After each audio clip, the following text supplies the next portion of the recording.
Hello दोस्तों, कैसे हैं आप लोग? अच्छे तो है ना? ध्यान तो रखते हैं ना अपना, किसी और के भरोसे तो नहीं छोड़ा है आपने। चलिए, आज हम लोगों को क्या पढ़ाना है? मोशन की ही देखिए, बायोलॉजी वाली किताब के तो सारे न्यूमेरिकल हमने खत्म ही कर दिए थे। आज एनसीईआरटी के पढ़ाना है, ठीक है। एनसीईआरटी में 10 क्वेश्चन है अभ्यास के लिए, ये 10 क्वेश्चन पढ़ाते हैं आपको। चलिए, एनसीईआरटी का पहला क्वेश्चन की बात करते हैं। पहला क्वेश्चन क्या कह रहा है? एक एथलीट वृत्तीय रास्ते जिसका व्यास 200 मीटर का है। व्यास कितना है? व्यास का मतलब डायामीटर। डायमीटर कितना है? 200 मीटर है, ठीक है। जिसका व्यास 200 मीटर है का एक चक्कर 40 सेकंड में लगा लेता है। टाइम कितना ले रहा है एक चक्कर को लगाने पे? 40 सेकंड, ठीक है। ओके, 2 मिनट 20 सेकंड के बाद ये मतलब एक चक्कर की वैल्यू दिया गया है। किसकी? एक चक्कर की, ठीक है।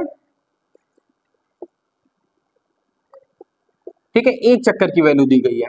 तो इसमें कुल जो समय दिया गया है, कुल समय 2 मिनट कितना है? 2 मिनट 20 सेकंड में वो दूरी कितनी तय करेगा? दूरी निकालनी है आपको। क्या निकालना है? दूरी मतलब ऐसा आपको फाइंड आउट। 2 मिनट 20 सेकंड, ठीक है। अच्छा, विस्थापन भी याद करना है, तो विस्थापन देखना पड़ेगा। अब ऐसे देखो, अब यही है एनसीईआरटी का मजा। अब बालाजी की किताब सॉल्व करते समय आपको हर उसमें विस्थापन 0 मिला है, लेकिन यहां पे देखना पड़ेगा इसको, है ना। कैसे देखना पड़ेगा देखते हैं। देखो, सबसे पहले ये मीटर में दिया गया है। ये मिनट क्या कर रहा है? सबको पहले सेकंड में चेंज करते हैं। क्या में चेंज करते हैं? सेकंड में। तो एक बात बताओ, 2 मिनट 20 सेकंड में पूरे को सेकंड में चेंज करते हैं तो क्या होता है? 2 मिनट में कितने सेकंड हो जाएंगे? 120, और 20 और जोड़ देंगे तो कितना हो जाएगा? 140 सेकंड, ठीक है। कितने सेकंड हो जाएंगे? 140 सेकंड हो गए। यहां तक बात समझ में आएगी नहीं? कुल समय उसने मतलब कहने का मतलब है कि उसने 140 सेकंड तक उसने क्या किया है? चक्कर लगाया, ठीक है।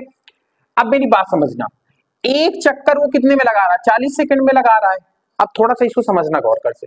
रेडियस इसमें कितनी आएगी? आर 100 मीटर आएगी, क्योंकि डायमीटर का आधी होती है रेडियस। क्योंकि एनसीईआरटी का यही मजा है, बहुत सारा इसमें दिमाग लग रहा है आपका, है ना।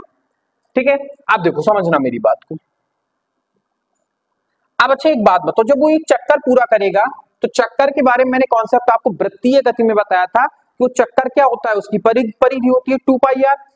तो इसकी एक चक्कर की कितनी दूरी होगी? इसकी 2 पाई आर। आर है 100, पाई के बारे में 22/7 मतलब हम निकाल सकते हैं, ठीक है। अब हमसे पूछ रहा है कि कुल समय 140 सेकंड में वो दूरी कितनी तय करेगा। तो भाई एक चक्कर लगाएगा 40 सेकंड में तो इतनी दूरी तय करेगा कि नहीं करेगा? 2 पाई आर। इसकी न्यूमेरिकल वैल्यू निकाल लेते हैं। एक चक्कर में चली गई दूरी, एक चक्कर में चली गई दूरी क्या होगी? 2 पाई आर। हमने आर कितना निकाला है? 100 सेंटीमीटर, सॉरी 100 मीटर है शायद, हाँ 100 मीटर। तो 3.14 ले लेते हैं, और इधर कितना हो जाएगा? 100। दिख रहा है ना आपको? ठीक है, ऑनलाइन बच्चों को भी दिख रहा होगा। सॉल्व कर लेते हैं। तो जब 100 का गुणा इसमें करेंगे तो 314 आ जाएगा कि नहीं आ जाएगा? और 314 का जब 2 में गुणा करेंगे कितना आ जाएगा? 4 दूनी 8, 2 और 206, मतलब लगभग 628 मीटर एक चक्कर में वो चलेगा। लगभग वैल्यू में बता रहा हूं, ठीक है। समझ में आई बात की नहीं? अब देखना, एक चक्कर में 628 चला है, ठीक है। और उसने कितने समय तक लगाए हैं? 40 सेकंड तक लगाए हैं। एक चक्कर 40 सेकंड में लगाता है, और कितना चला है? 140 सेकंड तक। तो पहले ये देखते हैं कि कितने चक्कर उसने लगाए हैं, ये समय से पता लग जाएगा। देखो, एक चक्कर जो है, एक चक्कर कितने सेकंड में लगा रहा है? 40 सेकंड में लगा रहा है। और कुल कितना लगा रहा है? 140 सेकंड। तो हमें पहले एक सेकंड 40 सेकंड को एक बनाना पड़ेगा, तब तो हम निकाल पाएंगे। तो एक बनाने के लिए 1/40 सेकंड हो जाएगा, 40 चक्कर हो जाएगा। मतलब एक सेकंड में वो कितने चक्कर लगाएगा? 1/40 चक्कर। अब हमें 140 का निकालना, दोनों तरफ 140 का गुणा, तो 140/40 चक्कर ये हो जाएगा, और 140 सेकंड हो जाएगा। क्या यहां तक बात समझ में आई? अब इसको सॉल्व करते हैं। कितना जाएगा? मतलब कहने का 2 सत्ते 14, नहीं 4 से ही सीधा काट देते हैं ना, 2 से काय काटेंगे। 4 ते 12, कितना बचा यहाँ पे 2, जीरो लगा, दशमलव लगाएंगे, जीरो करेंगे, कितना हो जाएगा 4 पंचे 20, मतलब 3.5 चक्कर लगाएगा। एक चक्कर 628 मीटर का है, तो 3.5 चक्कर कितने को गुणा करा देंगे, सिंपल सा।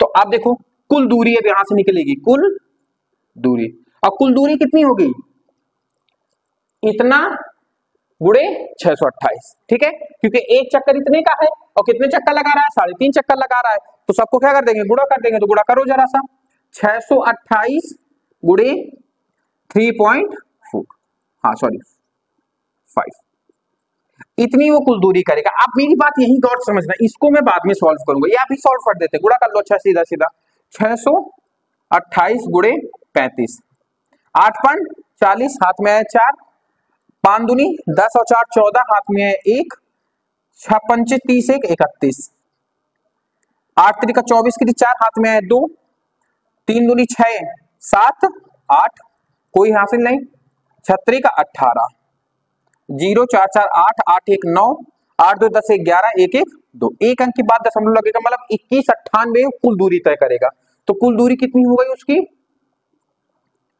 कुल दूरी देखो आंसर आ रहा है एनसीईआरटी में, 2198 मीटर उसने कुल दूरी तय किया, ठीक है, इतना चीज समझ में आई आपको।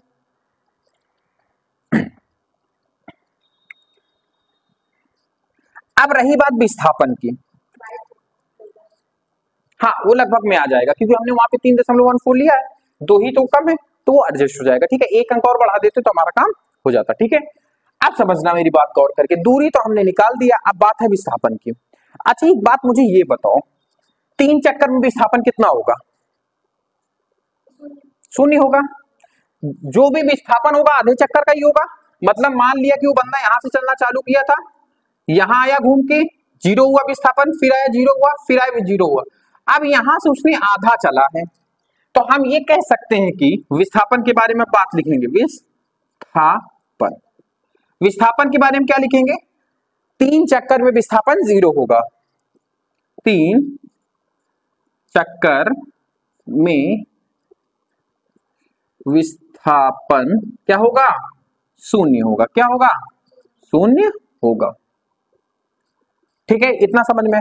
तो कुल विस्थापन कितना होगा 0.5 का, मतलब आधे चक्कर का, आधे चक्कर का मतलब क्या होता है, अब आधा चक्कर मत लगाने लगना, क्योंकि ये तो दूरी है, विस्थापन क्या होता है प्रारंभिक और अंतिम बिंदुओं पर निर्भर करता है, प्रारंभिक बिंदु मान लिया ये है, अंतिम बिंदु हमारा ये है, तो यहां तक की दूरी तय करेगा, और यहां तक की दूरी होती क्या है आपकी 2r, ये r हो गई, ये r हो गई, दोनों को जोड़ देंगे 2r हो जाएगी। तो हमारा वास्तविक विस्थापन जो होगा, वास्तविक विस्थापन, समझ में आया ना, 2r कैसे हुआ, 2r, 2r कितना निकाला हमने 100, तो 200 मीटर का वो विस्थापन करेगा, ठीक है। जो लोग कहते हैं विस्थापन और दूरी सेम है, तो देख लो कितना अंतर आ रहा है, विस्थापन केवल 200 मीटर का किया है उसने, दूरी उसने चली है लगभग 2200 मीटर की, कितना लंबा चौड़ा डिस्टेंस है इसमें, कम से कम 2 किलोमीटर का डिस्टेंस आ रहा है ना, नहीं समझ में आया, आगे ना ऑनलाइन बच्चों को समझ में आया, बिल्कुल नोट कर लो, फिर नेक्स्ट क्वेश्चन बताते हैं। चलिए दोस्तों अब बात करते हैं एनसीईआरटी, चैप्टर है गति मोशन, आंकिक क्वेश्चन का क्वेश्चन नंबर 2। देखो ये क्वेश्चन थोड़ा सा मिस्टेक है, इससे पहले हमने वीडियो शूट किया था, वो वीडियो पूरा खराब हो गया, इसमें जो जोसेफ टहल, इसकी टाइमिंग की गड़बड़ी दी गई है, जो आंसर आ रहा है आपका 2 मिनट 30 सेकंड से आ रहा है, इसमें 2 मिनट 50 सेकंड से दिया गया है, तो मैं इसके अकॉर्डिंग 2 मिनट 50 सेकंड के अकॉर्डिंग सॉल्व करूंगा, आंसर 2 मिनट 30 सेकंड के अकॉर्डिंग दिया गया है, ठीक है, तो मैं 2 मिनट 50 सेकंड के अकॉर्डिंग सॉल्व करूंगा, ठीक है, समझ में आई बात। चलो तो क्वेश्चन में दूसरा क्वेश्चन पढ़ रहा हूं पूरा और आपको फिर बता रहा हूं, क्या कह रहा है, जोसेफ नाम का एक कोई लड़का है, वो 30 मीटर सीधे रास्ते पर जोसेफ जॉगिंग करते, जॉगिंग का मतलब क्या होता है, चलता है, ठीक है, क्या कह रही हो राशि, हाँ एनसीईआरटी है ये, ठीक है, ध्यान से। तो एक जो जोसेफ नाम का बच्चा है, वो 30 मीटर सीधे रास्ते में जॉगिंग करता है, 2 मिनट 50 सेकंड से एक सिरे ए से दूसरे सिरे बी में पहुंचता है। मतलब ए और बी के बीच की दूरी कितनी दे दी गई है हमें? 2 मिनट 50 ये दूरी नहीं है बच्चा, ये समय है आपका, ये 300 मीटर की दूरी है, ठीक है। अब क्या कह रहा है, घूमकर 1 मिनट में 100 मीटर पीछे भी तो आता है, और इस बिंदु को उन्होंने क्या कहा है, बिंदु सी कहा है। इसके बीच की दूरी 100 मीटर की दे दी गई है, तो यहां से यहां तक की बीच की दूरी 200 मीटर हो जाएगी, और यहां पर जो समय लग रहा है वो 1 मिनट का लग रहा है। तो अभी तक लिख लेते हैं। देखो S1 पहले दूरी कितनी तय कर रहा है, 300 मीटर की। समय कितना लग रहा है, यही समय पे झोल है, यहाँ पे 2 मिनट 50 सेकंड दिया गया है। नई वाली एनसीईआरटी में, नई एनसीईआरटी है ये आपकी जो कक्षा 9 की इसी साल आई है, हाफ से हाफ होके, ठीक है। इसमें आपका 2 मिनट 30 सेकंड, 2 मिनट 50 सेकंड दिया है। पुरानी वाली एनसीईआरटी मुझे चेक करनी पड़ेगी, उसमें शायद 2 मिनट 30 सेकंड दिया हो, ठीक है। तो बच्चे आप घबराइएगा नहीं, दोनों से सॉल्व कर लेना। 2 मिनट 30 सेकंड से सॉल्व करेंगे तो आंसर 2 आएगा, 2 मिनट 50 सेकंड से सॉल्व करेंगे तो आंसर पॉइंट में जाता है, ठीक है। अभी सॉल्व करके मैं 2 मिनट 50 सेकंड से बता ही दे रहा हूं आपको, ठीक है। फिर S2 जो तय करता है रिटर्न आने पे वो 100 मीटर की दूरी तय करता है, और टाइम कितना लेता है T2, 1 मिनट का। तो यहीं पर हमसे पूछ रहा है कि औसत चाल और औसत वेग, औसत चाल और औसत वेग। अब इसमें कंडीशन भी दे दी गई है, उसने पहले क्वेश्चन में कहा है ए से बी तक औसत चाल और औसत वेग ज्ञात करो। तो हम लोग यहां पहला डाटा किससे निकालेंगे, ए टू बी। यहां तक बात आपको समझ में आ रही है कि नहीं, आप लोग बोल नहीं रहे हो, कठिन लग रहा है क्या क्वेश्चन, सरल लग रहा है ना, ठीक है। अब इसके बाद जो निकालेंगे फिर वो शायद ए से सी तक दिया गया है, कितना दिया गया, हाँ सिरे ए से सिरे सी तक दिया गया, उसको बाद में देखते हैं। अच्छा मुझे एक बात बताओ, कॉमन सेंस की बात करते हैं, जब ए से बी जाएगा तो उसने दूरी भी 300 मीटर तय की होगी, विस्थापन भी उसका कितना ही होगा, 300 मीटर ही होगा। इसका मतलब उसका औसत चाल और औसत वेग दोनों सेम होने चाहिए। तो मैं औसत वेग निकाल देता हूं या औसत चाल निकाल देता हूं, तो वेग वही होगा। तो एक चीज पे फोकस करते हैं, किस पे फोकस करूंगा मैं, औसत चाल पे फोकस करूंगा। किस पे करूंगा, औसत चाल पे। तो औसत चाल का फॉर्मूला क्या होता है, पहले ये बताओ। औसत चाल कुल दूरी, दूरी बटे कुल समय। अच्छा कुल दूरी उसने कितनी तय की है, वही 300 मीटर की। और कुल समय, अब देखो यहां पे हम लोगों ने मिस्टेक कर दी, 2 मिनट 50 सेकंड, तो हमें इसको सेकंड बदलना पड़ेगा। 2 मिनट में 120 सेकंड होते हैं, और 50 सेकंड जोड़ेंगे तो 170 हो जाएगा कि नहीं हो जाएगा, मीटर पर सेकंड। क्या बेटा, बेटा वो वापस आने पे है ना, वो वापस आ रहा है बी से सी तक में, तो उसको क्यों जोड़ेंगे हम, औसत चाल हमसे पूछ किससे रहा है, ए से बी तक, वापस आने का क्यों अच्छा जोड़ेंगे हम समय, ए से बी तक जाने में उसको कितना समय लग रहा है, 2 मिनट 50 सेकंड ही तो लग रहा है ना। अब इसको सॉल्व कर लो, 1 0 से 1 0 गया, गया कि नहीं गया, हमारे पास वैल्यू क्या बची, 30/70 मीटर पर सेकंड। काटेंगे तो 1.13 बचेगा, दशमलव लगाएंगे 0 130, 8 बार जाएगा, नहीं 8 बार कहां जाएगा, 8 बार नहीं जाएगा। 17 का टेबल पढ़ो,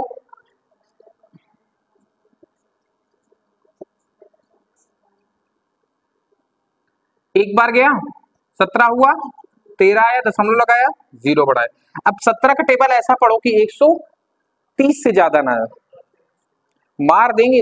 17 का अगर 8 बार ले जाओगे, 17 का ध्यान में 170 होता है, 8 बार कैसे पहुंच जाएगा,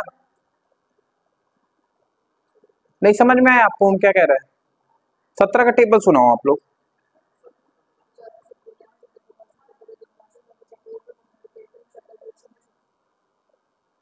हाँ क्या बोला, 17 7 126 होता है आपके अकॉर्डिंग। हाँ लोगों को टेबल नहीं आता,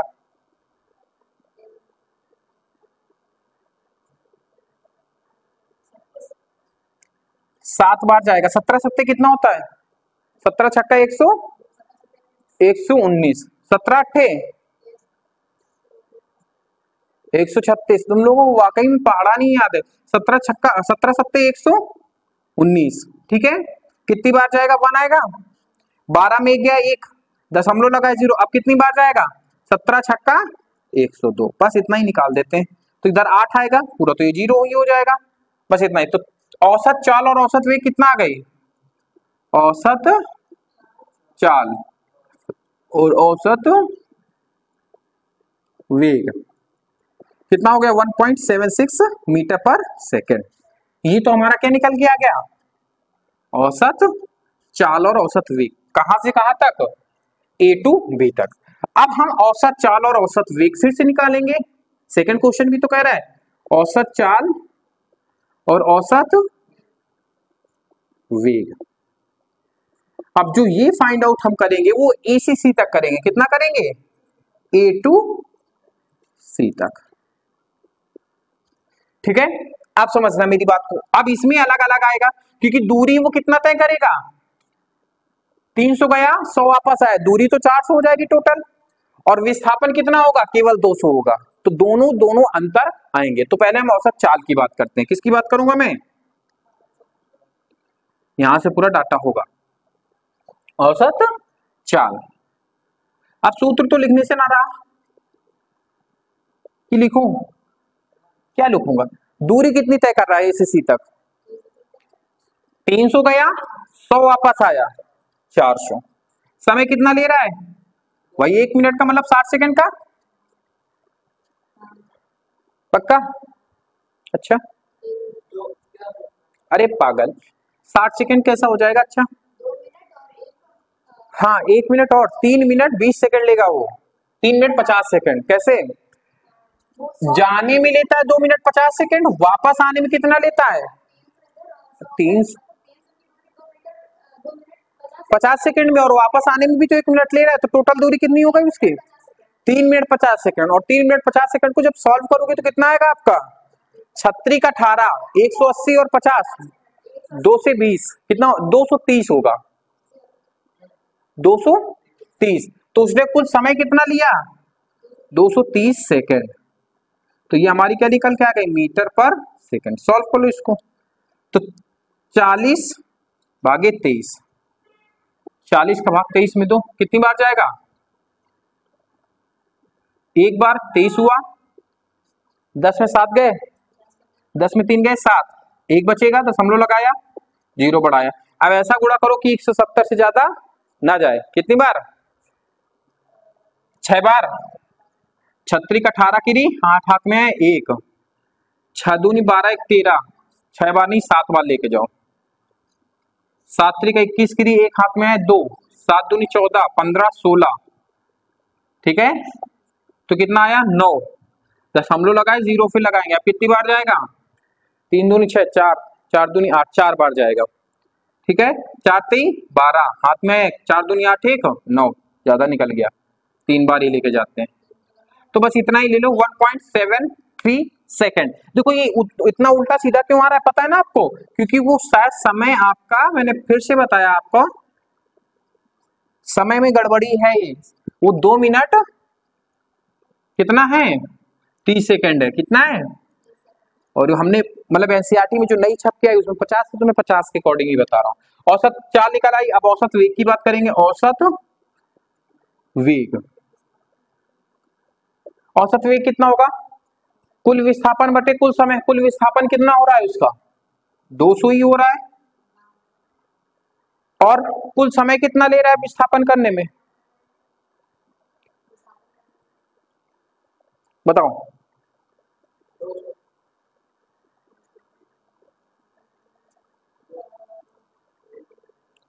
बताओ कुल समय वो कितना लेगा चलने में?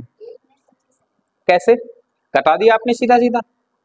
देखो समझना मेरी बात, आपने यहाँ पे कितना समय इन्वेस्ट किया वही कुल समय होता है। आप यहां से यहां तक गए। अब जैसे समझना मेरी बात, इसको एक गौर से, जैसे आप स्कूल, ये घर है आपका, स्कूल गए, स्कूल से घर गए, मतलब स्कूल, घर से स्कूल गए 2 मिनट में, वापस आए 2 मिनट में, तो टोटल समय कितना हुआ? 4 मिनट लिए ना आपने। और लेकिन विस्थापन कितना हुआ? 0। तो आने और जाने का कुल समय जुड़ता है कि नहीं जुड़ता है? तो आप यहां गए, यहाँ समय वही रहेगा आपका 230 सेकेंड। नहीं समझ में आया? आ गया ना? 230 सेकेंड। अब इसको जब हम काटेंगे तो 20/3, इसको सॉल्व कर लेना, वही आंसर आएगा। मैं सॉल्व करने से नहीं रहा क्योंकि बहुत झंझटी है। ठीक है, तो आज की क्लास को फिर यहीं पे एंड करते। समझ में आ रहा है क्वेश्चन? थोड़ा झंझटी था, शायद यहाँ पे कुछ मिस्टेक है, इसको आप लोग एक बार क्रॉस चेक जरूर करके आइएगा। ऑफलाइन बच्चे जरूर एक बार बड़ी वाली एनसीईआरटी से चेक करिएगा, मोटी वाली से, ठीक है, जब अलग नहीं हुई।